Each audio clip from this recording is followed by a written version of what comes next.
Понятие бактерий, вирусов, грибков и паразитов. Вокруг нас живет параллельный мир. Мы завтра этот мир будем изучать досконально. То есть мы будем изучать отдельно грибки, вирусы, бактерии, противопаразитарные натуральные программы. Разберемся, что от чего бывает. Сегодня я вам только расскажу, почему это очень важно. Ни один врач, исследуя больного, не в состоянии обследовать его даже на 15-20 паразитов. По данным Всемирной организации здравоохранения, 70% населения страдает тем или иным паразитом. Причем эти паразиты ведут себя очень, так сказать, тихо, их совершенно не заметишь. Мы сейчас сталкиваемся с десятками случаев, когда человек 15 лет лечится от бронхиальной астмы, уже все принимал, уже гормоны принимал, уже, ну, я не знаю, лежал в лучших клиниках, начинает принимать паразитарную программу, у него отходят паразиты, аписторхи, лямбли, прекращается бронхиальная астма. У детей с экземой, нейродермитом, псориазом, тяжелыми бронхитами отходят острицы, прекращаются все проблемы, связанные с легкими. То есть очень трудно обнаружить у себя внутри паразита. Практически невозможно, потому что одни выделяют кал, яйца в наш кал, другие не выделяют. Третьих можно определить только по крови, четвертых можно только заметить, пятые вообще никак себя не обнаруживают. И тем не менее, они все очень сильно влияют на нашу с вами заболеваемость. Врачи говорят, что установить, не обследовав на вирусы, бактерии, грибки и паразиты, практически нереально. Практически нереально. То есть 80% диагноза они нам именно и дают. Они нам именно и дают. И поэтому, когда я спрашиваю, например, своих даже клиентов, которых у меня очень много, как вы лечитесь? Вот вы заболели, что вы делаете? Допустим, особенно если человек ко мне обращается в первый раз. Он сразу говорит, я пью травы, или витамины, или минералы. То есть все знают, что надо пить витамины, минералы и травы. А я говорю, а вы когда-нибудь проходили противопаразитарную программу? Особенно, если у человека больные легкие, кожа, суставы, печень, поджелудочная. В печени вообще жить ничего не может, кроме паразитов. Там никогда ничего не бывает. Там бывают только аписторхи, лямбли и какие-то виды глистов. То есть печень не может просто так заболеть, если она не отравлена первой ступенью.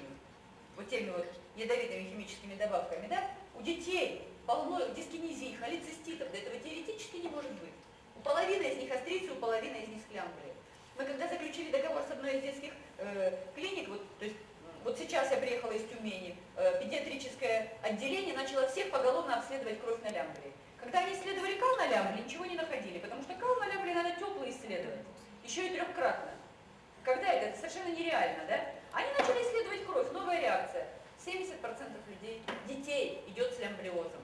О чем вообще можно говорить, если у ребенка внутри живут простейшие микроорганизмы тысячами, миллионами, которые облепляют печень, упаривают желчные протоки, нормализуют, полностью разрушают поджелудочную железу, кишечник. А их лечат от экземы, от астмы, от нейродермита, от неврозов от каких-то, от диатеза, от кожных заболеваний. То есть просто не было метода, который позволял бы точно, надежно определять лямблию. Вот сейчас он появился. Точно так же аписторхи. 70% населения Сибири заражено аписторхозом. Аписторх – это кошачья двуска, которая попадает через вяленую рыбу. То есть тоже практически никто не обследован. А мы едим рыбу и оттуда, и воблу, и тарань, и вообще все, что хотите, да, и морскую рыбу едим. То есть кто когда себя на аписторхоз проверял? Да ну никто и никогда. А у половины людей больная печень. То есть получается, диагноз установлен. Хронический холецистит, или желчно-каменная болезнь, или панкреатит, или колит, или дисбактериоз, или бронхиальная астма там, с хроническим гастритом. А на самом деле это аписторхоз или лямблиоз.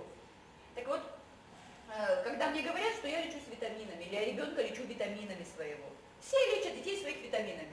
Чуть что раз пошел, купил витамин С, витамин там, еще что-то и дает. Я говорю, а как же противоглистное?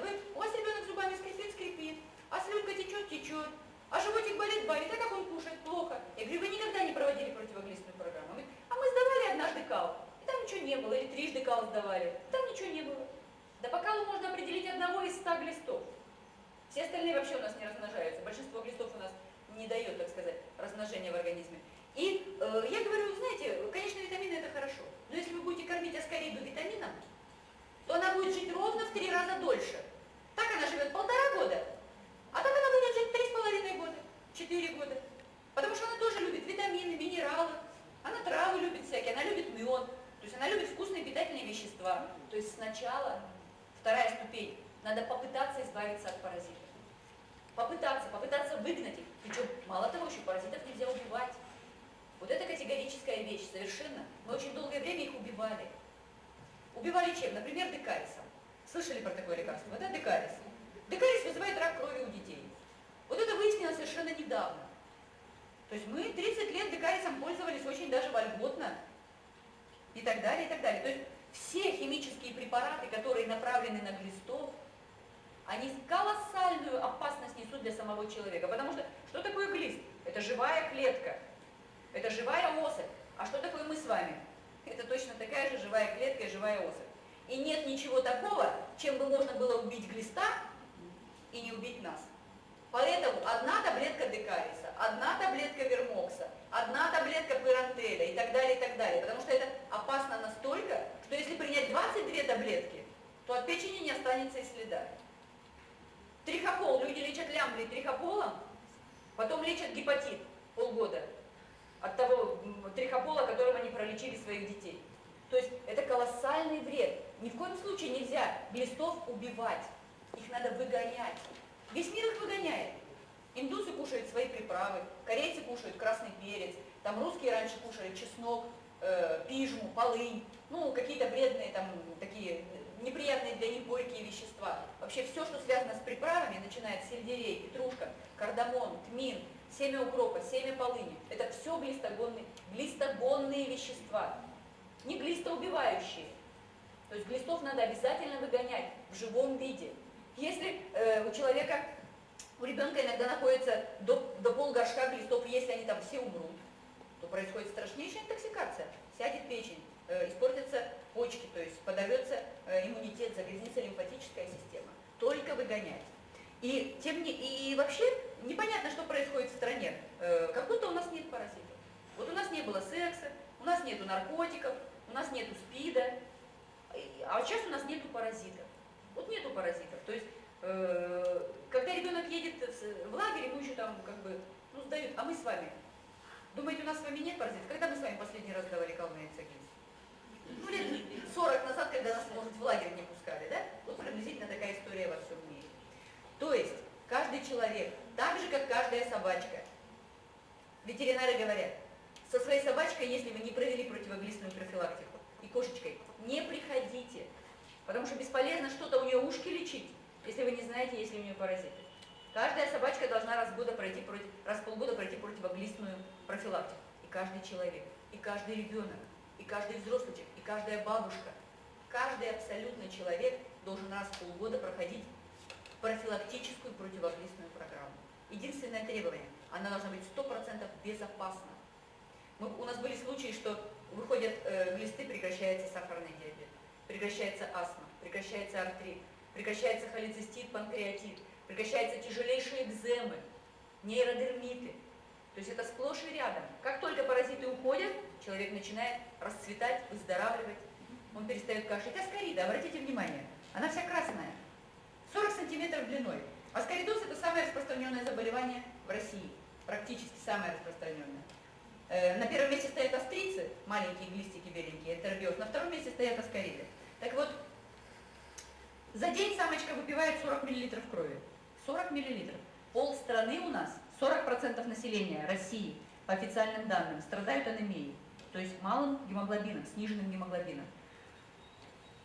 Чтобы выяснить аскариду, надо трехкратно в течение 21 дня сдавать кал на яйцеглист. Трехкратно ни один человек не сдавал. Может быть, один раз сдал, но это еще не факт, что он поймал время размножения самочки. Она размножается один раз в месяц, за 21 день. Попробуйте, подловите тот момент, когда вы ее исследуете. То есть это очень-очень опасно. А как живет аскарида? Вообще удивительный глист. Она проникает к человеку из яйца. То есть 90% рогатого скота крупного, свиньи, овцы, там, коровы заражены глистами. То есть ветеринары вам скажут, что даже 100%. Они скажут 100, и даже не на один меньше, даже вообще 110. Мы пользуемся навозом, органикой. Это в лучшем случае, да? В худшем случае мы пользуемся химикатами. Это еще опаснее. Я вот по своей маме обычно сужу. Если мы приезжаем на дачу, чисто условно мы моем клубнику, условно моем смородину, условно моем петрушку. Ну, конечно, что-то моем. Делали вид, что моем, конечно, естественно, да? А все удобряется органикой. Я когда маме говорю, ну а что ж ты не моешь? Она говорит, да, у меня здесь все только органическое. Я говорю, тогда да, оно органическое, но это еще хуже, потому что яйца глист могут быть на любой клубнике. Практически это навоз, в котором тысячи, миллионы, миллиарды этих яиц. Кто, поднимите руки, кто из вас моет бананы? Бананы везут в огромных трюмах из экзотических стран, там полчищами бегают крысы, просто полчищами. Что они делают? Они, естественно, мочатся на эти бананы, ну, безусловно. Также везут апельсины, также везут мандарины. Из Марокко, я вот недавно была в Марокко, я пришла к ним на базар, я просто вообще, после этого я не хочу кушать марокканские апельсины. Там крысы просто перебегают вот так по тротуару. Я была шокирована, но такие вот не крысы, а лошади, такие слоны. И вообще там такая антисанитария, товарищи, это наша страна, вот, это называется восточный базар. Тут же сидят люди, тут же они едят, вот прямо на полу. Ну я не знаю, это вообще, это меня просто в шок повергло. Но эти крысы, и я представила, что они бегают по этим бананам, ананасам, и мы потом вот это все берем руками, то есть мы не моем это. Внутри этого, конечно, ничего там нет, но сама шкурка, она ведь загрязнена. Обязательно, если вы даете ребенку лимон, апельсин, мандарин, банан, обязательно мойте его и вытирайте. Потому что тяжелейшие инфекции, иерсиниоз, это псевдотуберкулез, поражение суставов, эшерихия, дизентерия, сальмонеллы, то есть, ну вот сейчас пойдет лето, пойдет обострение желудочно-кишечных заболеваний. По статистике каждый ребенок раз в 2-3 года переболевает достаточно тяжелой формой, ну кто-то средний, кто-то тяжелый, какого-то желудочно-кишечного расстройства. То есть целые детсадики заражаются, то там эпидемия, то там, слышим постоянно это, да? Уже не считая молочных продуктов. Так вот, аскарида, попадая к нам с петрушкой, с укропом, кстати, некоторые говорят, я дома все тщательно мою. А говорю, в ресторане бываете? Бываю. Вот я сама, допустим, сейчас питаюсь в основном, как бы при переезде, в основном в ресторане уж. В столовой-то я не питаюсь точно. Но дело в том, что в ресторане не моют. Если вы моете дома, то не питайте иллюзии, что это делают в ресторане. Кто это для вас будет обрабатывать это все уксусом? Нет, конечно. Поэтому шанс у каждого есть заразиться. Она попадает в желудок, прогрызает желудок, личинка уходит в печень, прогрызает печень, по лимфосистеме поднимается в легкие. Вот так она живет. Спросите у любого врача, возьмите любую книгу, почитайте. В легких она прогрызает лимфоузлы, и ребенок начинает кашлять. Он кашляет долго, месяц, 2, 3, пока она там не созреет. Потом она прогрызает лимфоузел, попадает в мокроту. Если ребенок ее выплюнул, то она попадает на улицу. Ну и уходит. Если он ее проглотил, а дети мокроту глотают, как правило, взрослые еще иногда отплевывают, да, а дети кашляют и глотают. И она попадает второй раз в желудок, и только тогда она уже развивается в такой половозрелый рост. То есть это крайне такой паразит неприятный, то есть он не наносит существенного такого смертельного ущерба, но вылечить ребенка практически невозможно. Потому что ему лечат легкие, а у него в кишечнике паразит. Анкилостома. Обратите внимание, рентгеновский снимок. Зубы натуральные. Это личинка, которая прогрызает неповрежденную кожу. Анкилостомоз колоссально распространен. То есть частая анкилостома дуоденали, живет в 12-перстной кишке. Вон рентгеновские снимочки, обратите внимание, кремниевые зубы. То есть вгрызается, просто ошметки от кишечника остаются. Никто на анкилостомоз не обследуется. То есть вообще не принято у нас в стране. Хотя статистика есть, что он есть, особенно в южных городах, особенно Украина, особенно, так сказать, теплые. В Якутии, кстати, глистов практически мало, потому что у них почва никогда не нагревается выше 14 градусов, а глисту нужно 18-20 для того, чтобы он развился вот в половозрелую, так сказать, личиночку. Дальше. Обратите внимание, ребенок умер, кишечник разорван паразитами. То есть это данные из интернета, вы можете, так сказать, на сайте глисты.ру найти вообще такие кадры, что просто, вообще волосы дыбом становятся. Вот представьте себе, потерять ребенка по поводу вот этого. То есть, вот никто не застрахован абсолютно. Маленький кишечничек, маленький ребеночек абсолютно был. Дальше. Сердце разорванное глистами. Операционная рана, просто мышцы вскрывают. Вот кишечник, да? Вскрыли кишечник, там глисты. Дальше. Головной мозг. Пожалуйста, они везде живут. Это мы только думаем, что косоглазие, там еще что-то. Косоглазие очень часто глистами вызывается. То есть никто никого ни на что не обследует. Все обследуют на опухоли мозга, еще на что-то, на головокружение. Ребенок падает в обморок. Первое, на что надо обследовать, это на глисты, или первое, что надо попытаться от них избавиться. Плямбли. обратите внимание, инопланетные существа. В любой воде 100% есть лямбли, если она не кипяченая. Потому что это, для нас это паразит. Но для природы это точно такой же житель, как мы с вами. Вот для природы мы с вами паразиты. Это точно. Лямбли наносят природе меньше вреда, чем мы с вами. Мы самые страшные паразиты для этой земли, на которой мы живем. Потому что мы ее просто уничтожили, эту землю. Да? Грибки. Вокруг нас постоянно живут грибки.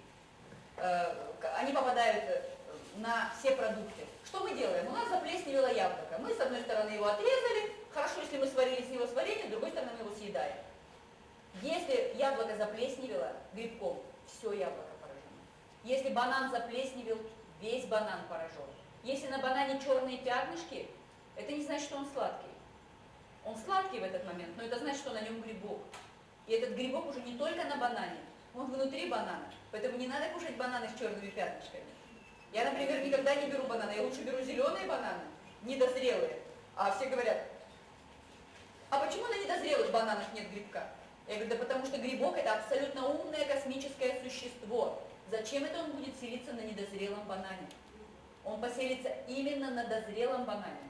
Тот, который сладкий, тот, который, так сказать, пришел в норму. Грибок кандида выражается на любых органах. Ногтевые грибки, половые грибки, грибки во рту. Вот темнопольный микроскоп. Я знаю, что у вас был темнопольный микроскоп здесь, да? Вот у нас есть свой темнопольный микроскоп. Если вы скажете врачу, что в крови бывают глисты, врач вам не поверит. Скажет, нет, глистов в крови не бывает, они только бывают в кишечнике. Вот наш кадр, который снят в Киеве, одним из наших консультантов. Вот глист, обратите внимание. Совершенно четкая структура. Вот лейкоцит. Была бы движущая структура, мы бы показали. Вот нормальная кровь человека. Холестерин, слипшиеся эритроциты. То есть грибки прямо плавают. И когда у человека идет бактериальное загрязнение или глистовое загрязнение крови, о каком лечении может быть вообще идти речь? Нет такого диагноза глисты в крови. А они разносятся во все внутренние органы. Но их можно удалять, их можно пару раз в год выгонять из кишечника, когда они не будут курсировать по организму. Итак, вторая ступень к здоровью. Знаете вы, не знаете вы, исследовались, не исследовали, это не имеет никакого значения. Каждый человек должен раз в полгода или хотя бы раз в жизни пройти натуральную, 100% безопасную программу дегельминтизации. Просто так, на всякий случай. Ни от чего, даже если ничего не беспокоит. Туда входит лишь черного ореха, 100% безопасный препарат. Грецкий орех, особый сорт грецкого ореха собирают, к сожалению, в Канаде, хотя он растет и на Украине, почему-то у нас, так сказать, медики его не собирают. Но единственное, что его надо очень тщательно, правильно приготавливать. Чеснок, можно кушать нормальный натуральный чеснок, но единственное, что, когда идет противоглистная программа, столько чеснока не съешь, то есть ее надо проводить минимум 14 дней. И капсулы с чесноком, они гораздо эффективнее, во-первых, не пахнет чесноком, во-вторых, они концентрированы. 3-4 капсулы в день масла чеснока, то есть усиленная, многократно обогащенная. То есть одна приблизительно капсула, ну, я не знаю, равна, наверное, полкилограмма будет чеснока, вот так вот, если перевести на эквивалент. И не будет еще и печень болеть, потому что здесь все полезные вещества взяты, а эфиры, которые раздражают печень, они убраны, да? И плюс еще настоечка номер 7. Тоже входит из черного ореха, кассия и чесночная настойка. То есть абсолютно дешевая, уникальная программа противоглистной дегельминтизации. Можно использовать детям, начиная с полугода. Можно использовать бабушке в 90 лет, можно использовать всем, начиная от собак, кошек и кончая собой. Последовательно, да. Если вам будет интересно, как ее использовать, на складах есть вся информация, как ее использовать, да. Или, так сказать, поинтересуетесь, книги есть, целая книга есть про паразитов, да. То есть не надо думать, надо делать. Потому что пока вы будете искать глистов, это минимум 30-40 анализов надо сдать. То есть нет смысла. Надо есть смысл пробить и посмотреть, что у вас выходит. Люди так и делают. Иногда врачи приходят и говорят, вот у меня точно не может быть глистов, потому что не может. Я говорю, почему не может? Ну потому что я врач. Я говорю, что у врачей не могут быть глистов. И когда у человека они выделяются, он говорит, боже мой, откуда? Я всю жизнь все мою, я всю жизнь... Я говорю, да вы находитесь среди больных людей. Вы работаете в детском отделении, где у каждого второго ребенка острицы. Он тут же взялся за вашу ручку, тут же за ваш халат, тут же за ваш стол, тут же посидел на вашем стуле, вы тут же взяли пальцы в рот случайно там, карточку переворачивали, вот у вас уже глисты. Киргизы исследовали деньги, 30% купюр с глистами, частично, они недавно, так сказать, написали заметку об этом в газете, бычий цепень попался им, аскарида и острица. Просто на деньгах даже. Уже вообще не говоря ни о чем. Потому что колоссальное распространение. И если ставить такой алгоритм, что будем искать у себя глистов, это совершенно безнадежная история. Потому что одного найдете, а другого не искали. И опять нельзя сказать, есть у вас он или нет. То есть надо просто пробовать. К счастью, вообще к великому счастью, появились натуральные программы. Вот я, например, как бы не хотела, я не смогла бы пропить, например, кишку и полынь. Ну, насколько уж не боишься этих листов, но это выпить совершенно невозможно, потому что это горечь дикая, ее надо пить еще 2 недели. Лист черного ореха, он безвкусный, без цвета, без запаха, чуть-чуть такой вот елочкой припахивает и все. Пьет любой ребенок, вообще самый маленький. У нас был случай, что у ребенка с эпилепсией в год отошли 8 аскарид в Уфе. Звонят и говорят, посмотрите, пожалуйста, ребеночка. Я говорю, я не педиатр, я детьми не занимаюсь. Они говорят, ну помирает, говорит, ребенок, ну посмотрите. Я говорю, ну давайте посмотрим, ну что я вам могу? Эпилепсия это заболевание, а что еще плюс к этому? А еще рвота, а еще поносы, а еще, так сказать, анемия. Я говорю, а паразитарную никогда не делали? Никогда. Буквально через 2 дня мама звонит, говорит, отошли 8 аскарид. И ребенок сразу стал кушать, и эпилепсия, так сказать, пройдет постепенно, потому что эпилепсия это может быть и интоксикация в том числе. А так бы этот ребенок велся, никто в жизни бы даже не подумал, что могут быть у него глисты, как бы случайный выход. Я за всю свою практику, за 22 года, никогда, признаюсь честно, никогда глистов не видела. Вот за исключением тех 4 лет, когда мы начали работать с этими программами. Потому что я в карточке встречаю обнаруженные яйца аскарид. Я человеку назначаю тот же там, я не знаю, парантайли, говорю, пропейте, потом придете. Пропьет он, не пропьет. Он уже ушел у меня с приема, я уже его не вижу. А дальше, когда листаешь карточку назад, человек лечится 15 лет с анемией, лечится, гемоглобин 70 и 70, ну все, крови нет. Смотришь, 15 лет назад было обнаружены яйца аскарид. Я говорю, а вы пролечили аскарид? А мне так никто не говорит. Я говорю, вы что, карточку свою не смотрите? У вас конкретно написано, обнаружены яйца аскарид. Вы, говорю, 15 лет живете с аскаридами. Сегодня врач назначил, а ему анализ пришел через 10 дней. То есть это сплошь и рядом. Поэтому бесполезно искать. Как врач вам говорю, ничего мы у вас не найдем. Ваше здоровье в ваших собственных руках. Вот сейчас Семенова, да, на целый санаторий снимает. К ней приезжают люди и занимаются только одним 14 дней противоглистной профилактикой. И смотрят, что у них выходит, люди просто радуются, что, Господи,